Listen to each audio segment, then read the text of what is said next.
עכשיו אנחנו עם מעשה יפה, סופרמרקט חדש שמיועד לאוכלוסיות נזקקות, נפתח הבוקר בכפר סבא. שלום לרפאל ברבי שיזם את פתיחתו. שלום דליה. אז למי הסופר שלכם מיועד? בוא ככה תרחיב. אז הסופר הזה זה צריך להיות רק למשפחות במצוקה כלכלית, בשביל המשפחות נזקקות. לא כל אחד יכול להיכנס במקום כזה. איך אתם יודעים בעצם מי נזקק? אז יש אנשים שבאים דרך הרווחה, או שאפשר לפתוח צ'יק אצלנו מסודר, איפה שאנחנו רואים שהם במצב כלכלי מאוד קשה. איך המחירים? הם באמת זולים משמעותית? תתאר לנו. אז המחירים זה המחירים מוזלים.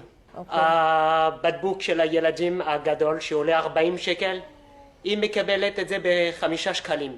קורנפלקס 5 שקלים, זה עולה 20 שקל. יש עוגיות ב2 שקל. יש אנשים שכבר באים, אנשים שיודעים עליכם, אתם מאוד חדשים אז שם. עכשיו יש המון אנשים צריכים להגיע מכל מקום. פשוט כל הרווחות מהארץ התקשרו אלינו, מתל אביב, מנתניה, מכל מקום, בשביל שאנחנו יכולים לקבל את המשפחות הנזקקות האלה.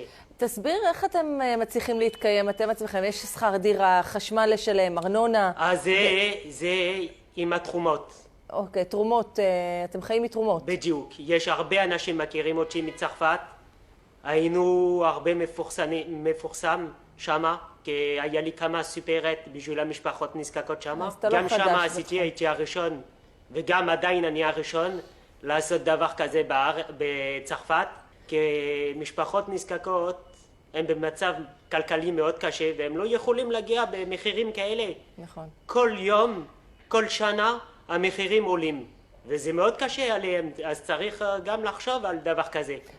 המחירים בארץ הפתיעו אותך לעומת צרפת? כשהגעת? כן, בטח, המחירים באמת עלו חבל על הזמן. זה בשביל משפחה במצוקה כלכלית, זה מאוד קשה להגיע למחירים כאלה. תודה רבה, רפאל. זאת באמת יוזמה יפה, שיהיה בהצלחה עם הסופר החדש. תודה. תודה. סופרב.